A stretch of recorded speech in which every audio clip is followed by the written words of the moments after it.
This is going to be a Locked On Kings podcast episode that every single Sacramento Kings fan should hate. And I'm probably going to make my bosses at Locked On upset by saying that this might be an episode that many of you need to skip if you can't handle the pain or the frustration.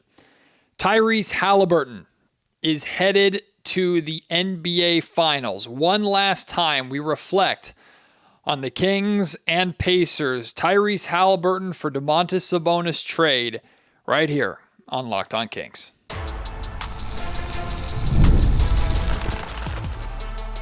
You are Locked On Kings, your daily Sacramento Kings podcast, part of the Locked On Podcast Network, your team every day.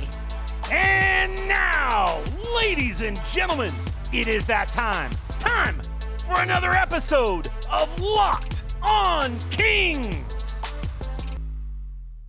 Hello and welcome into Locked On Kings, your podcast hub for Sacramento Kings coverage all off season long. My name is Matt George. I have the privilege of being your host here. I'm a Sacramento sports anchor and reporter for ABC 10 News. Before we go anywhere, I will say first and foremost, congratulations to the Indiana Pacers. Congratulations to Tyrese Haliburton, to Pacers fans for an incredible series victory. Back-to-back trips to the Eastern Conference Finals.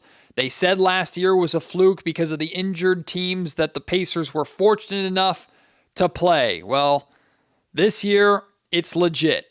And even if I do think the Oklahoma City Thunder will win, not out of spite, but just out of the fact that I think they're the best and most complete team in basketball, the Pacers are 4 wins away from an NBA championship. Tyrese Haliburton is 4 wins away from being called an NBA champion. He led his team there, regardless of what Pascal Siakam or Andrew Nembhard did in this series. Tyrese Haliburton led them this far, while the Sacramento Kings made it to the playoffs once, had a great, really fun, really exciting best-of-7 series with the Golden State Warriors, but have been eliminated in the play-in in back-to-back years. I don't have a script. I don't have an outline. I am turning on the camera and I am recording. And I feel the need to do this. Closure from my standpoint. Closure from a Sacramento Kings fan standpoint. Because as much as I'm coming to you as a podcast host and a Sacramento media member, I'm also coming to you as a Sacramento Kings fan who has to live with another type of pain. It's fitting. 23 years ago today, the Sacramento Kings were screwed in Game 6 of the Western Conference Finals by a corrupt official in their loss in LA to the Lakers, which, of course, there was the Game 7 loss too, but really primarily prevented the Kings from bringing a title here to Sacramento. 23 years to the day, 23 years that we have lived with that pain, lived with that frustration as Sacramento Kings fans, and we acknowledge it when it's appropriate. We try to forget it when we can, but it will always stick with us. 23 years later, we live with a new pain. A pain worse than not drafting Luka Doncic. A pain worse than the coaching carousel here in Sacramento that has now just continued with the firing of Mike Brown and hopefully will end with the hiring of Doug Christie. It's a new kind of pain. The pain of trading away a player that was ours, that wanted to be here, that was emotional and upset when he was traded away and he never wanted to be at the end of the same season where the Sacramento Kings star that the Kings chose over Haliburton, De'Aaron Fox, asked to some extent, asked out of Sacramento. It's a new kind of pain. And we here in Sacramento, we here who call ourselves Sacramento Kings fans, are used to pain, are as resilient as they come. We will shoulder this. We will deal with it, even if it gets worse. If Tyrese and the Pacers actually win an NBA championship, we will manage that pain. But it needs to be acknowledged. You know, on this podcast and on ESPN 1320 and multiple shows and podcasts around the country, I spoke for years about the unfair, ridiculous, one-sided narrative of the Tyrese Haliburton and Domantas Sabonis trade. And there are elements of what I said that I still feel strong about. The most specific example of that being this idea from the very beginning that the Sacramento Kings were fleeced in the trade. From the minute that trade went through and was announced, it was deemed that Sacramento had not just lost the trade, that they had been fleeced. Well, lo and behold, those people were correct. But what I will not accept, what I will not be okay with, what I will always defend, even if I'm the last person to die on this hill, I will always defend the fact that none of us, even those of us who were believers in Tyrese Haliburton and believed he could be something special, none of us predicted that what we are seeing Tyrese and the Pacers do was written in the stars, guaranteed to happen. And any pundit who goes on ESPN or any podcast or radio show or calls himself a fan and claims otherwise is just enjoying and doing victory laps around revisionist history. That I will not waver on. But what I will say, and what I again feel obligated to say, I think it's important to say as someone who popped off a lot over the last few years when Domantas Sabonis was back-to-back on an All-NBA player, back-to-back when the Kings made the playoffs and the Pacers did not. I was obnoxious about the Kings winning the trade, the Kings making the right move. I was obnoxious earlier this season after De'Aaron Fox scored over 100 points in 2 games. I was obnoxious about the season he was having compared to Tyrese Haliburton. Let no one accuse me or accuse Sacramento Kings fans of not being self-reflective, because many Kings fans hated the trade from the very beginning. But many Kings fans also rallied around this new version of the Sacramento Kings that finally ended that playoff drought. And let me tell you something to make it perfectly clear for everybody out there. The Sacramento Kings not only lost the Tyrese Haliburton trade, the Sacramento Kings completely and utterly lost the Tyrese Haliburton trade the day that they gave up on themselves. They traded Tyrese Haliburton to bring Domantas Sabonis and add him to a Fox and Sabonis core in Sacramento that they believe could lay the foundation to not just finally end the longest NBA playoff drought in NBA history, but actually insert the Sacramento Kings back into a conversation of relevancy in the Western Conference and potentially, eventually, the NBA title picture, where the Pacers are now in the East. And the Kings gave up on that before anybody else did. The Kings fired Mike Brown. The Kings traded away De'Aaron Fox. And Mike Brown and De'Aaron Fox, of course, had plenty to do with those decisions. But Today is a painful day seeing Tyrese Haliburton make it to the NBA Finals. But the Kings absolutely lost that trade when they gave up on the core that they traded Tyrese Haliburton for. That is the truth. That is what I felt compelled to talk about and acknowledge here on the Locked On Kings podcast. And look, I'm also here to get my comeuppance, or whatever the word is. Pacers fans, let it go. Party. Enjoy. Find those tweets. Find those takes from myself and Sacramento Kings fans. Say what you got to say about them. It doesn't matter. It doesn't. It's true. The Kings got fleeced.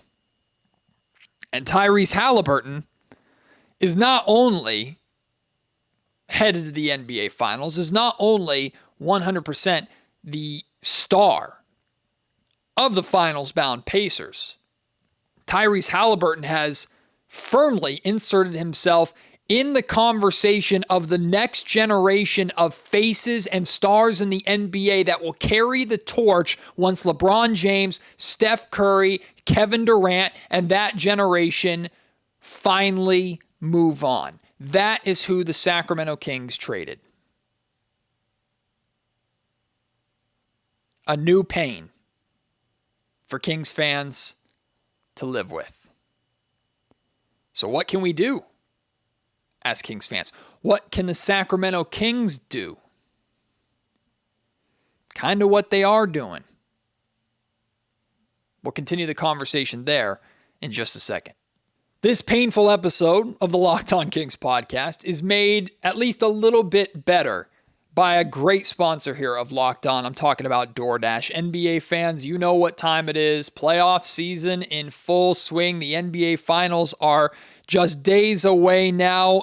Big performances and even bigger rewards are happening with the NBA and DoorDash. DoorDash is bringing the heat with a slam dunk deal for DashPass members through the remainder of the 2025 NBA playoffs. It's called They Swoosh, You Score. Anytime a player drops 50 or more points in a playoff game, DashPass members score a free 3-piece crispy tenders combo from Wingstop the very next day. Just place an order of $20 or more, use the code WINGSTOP50 at checkout, and that combo is yours. It's crispy, it's delicious, and it's totally free. Offer valid noon to midnight the day after the game. Terms apply. So here's the play. Sign up for DashPass to unlock this and more exclusive deals all season long. When any player scores 50 or more in a playoff game, DashPass members can grab a free 3-piece crispy tenders combo from Wingstop the next day with a $20 or more order and code WINGSTOP50. That's DashPass, your door to more savings, more flavor, and more ways to win. Terms apply. Kings fans, the organization, they have no choice but to live with it. The general manager who drafted and traded Tyrese Haliburton is gone. And whether or not he finds another job as a general manager in some front office somewhere, Monte McNair will always have that on his resume. Scott Perry had nothing to do with it. Vivek Ranadive had plenty to do with it. Now, I'm not saying Vivek demanded that trade happen or forced that trade, but ultimately that trade doesn't happen without Vivek's okay. And to be honest with you, while we're talking about Vivek and we're talking about ownership, I actually admire, to some extent, Kings ownership for allowing their general manager, allowing their basketball decision maker to make that move. I also, even knowing what we know now, I admire Monte McNair for having the cojones to make that move, to take that risk. the Sacramento Kings will never, ever work their way back into a title picture by simply playing it safe. Now, at times, they could play a lot safer than they do or avoid the same self-sabotaging mistakes that they continue to fall into. And hopefully, starting with this new Scott Perry-led front office and Doug Christie-led coaching staff, we're headed in that direction. But I stood by the trade at the time. I can acknowledge the result without switching up. I can't be mad at the trade now. And I'm not mad at the trade now. It hurts like hell. It's painful. And you best believe every time I watch the Indiana Pacers play, and you best believe every time I watch the Pacers and Thunder play in this NBA Finals, that there's going to be a little devil on my shoulder that's rooting for OKC to win just to numb some of that pain a little bit more. But I don't change how I felt about the trade. It is what it is. You take risks, you lose. And of course, being in Sacramento and following the Sacramento Kings, it absolutely does feel like more often than not, the Kings lose. So how do we live with it? How do the Kings live with it? Same way we've been living with the pain of 2002 for 23 years. You just go on. Right? I don't feel great about how next season's going to go for the Sacramento Kings. I've been very open here on the Locked On Kings podcast over the last month, beyond the last month, that I don't really know what direction the Kings are headed in, that I don't feel a lot of hope or optimism about the state of this organization, the state of this franchise right now. But I will say, I went back while I was driving into work today, and I listened to Scott Perry's press conference with Doug Christie, Scott Perry's first press conference as a GM. I went back and listened to my one-on-one interview that I had with Doug Christie. By the way, you can listen to all of this on the Locked On Kings podcast YouTube channel or wherever you listen to the shows. They're all there. All these comments, everything that I'm alluding to, it's all there for you to listen to and listen back yourself. And I feel better. I do. I feel better. I feel positive about those two coming together to usher in a new era of Kings basketball, and hopefully not an era that is a one-season, lightning in a bottle, beam in the sky, beam team year, but hopefully a team that can build itself to where we can be in a Western Conference Finals or NBA Finals picture again, and we can acknowledge the growing pains of the Tyrese Haliburton trade or the De'Aaron Fox trade, and we can look back on it and say those were the bumps in the road that ultimately got us to the top of the mountain. It's all we can do. It's all the Kings can do. Tyrese Haliburton is going to be great for a very long time. And we'll see him, as of now at least, once a year in Sacramento. Maybe more if the Kings and Pacers ever meet in the NBA Finals one day, which would be really, really fitting. And the guy that the Kings actually traded Tyrese Haliburton for, Domantas Sabonis, he's got a lot to do and a lot to live up to as well. Because just as much as I've been a defender of the Sabonis-Haliburton trade, I've been a defender of Sabonis the star. And now he has the contract that he has. And then he had the performance that he had in the play-in against the Dallas Mavericks.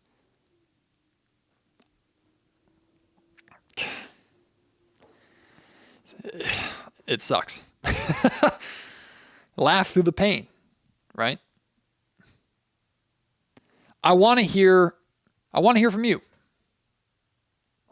I want to hear from Kings fans who are, I'm sure, coping with this in different ways, acknowledging it in different ways. You want to get to a point where we can watch Tyrese and feel nothing, or feel enjoyment from a basketball standpoint, because what he's doing from a pure basketball standpoint is incredible.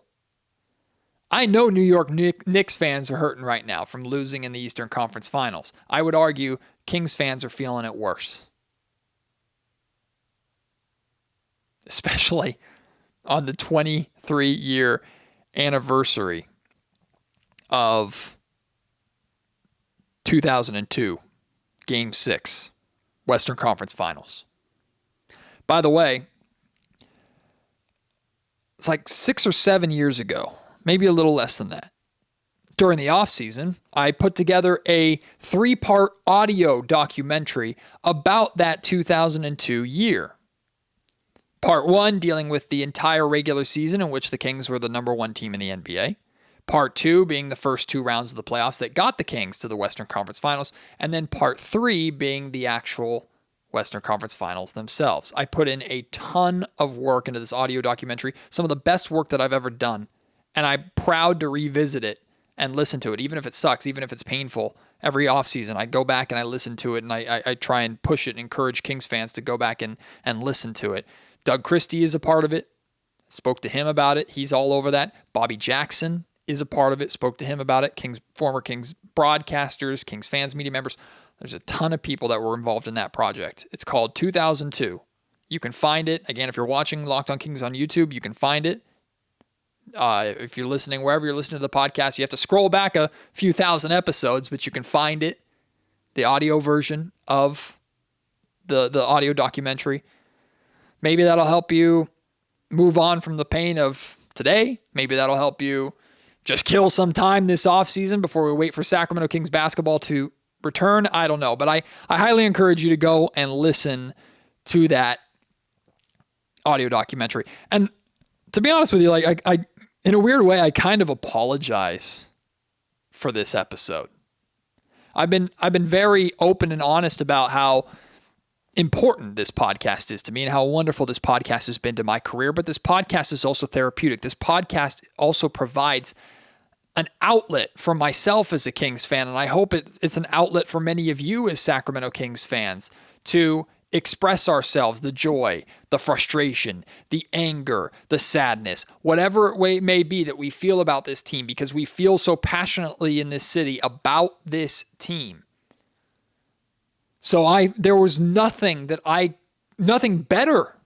that I could have done, and nothing better that I think a lot of Kings fans can do than to let that out, right? And Locked on Kings gives me an outlet to do that. Again, this might be an episode that gets 0 listens, 0 views. People hate it. I don't know. But if you've listened this far, you know how much I appreciate you, whether you agree with me, disagree with me, are angry, or whatever. Even if you're a Pacers fan, hate listening right now or listening to mock in the comment section, I appreciate you. Congratulations, Pacers. Congratulations, Tyrese Haliburton. But also, go Oklahoma City Thunder. You've been listening to the Locked on Kings podcast, part of the Locked on Podcast Network.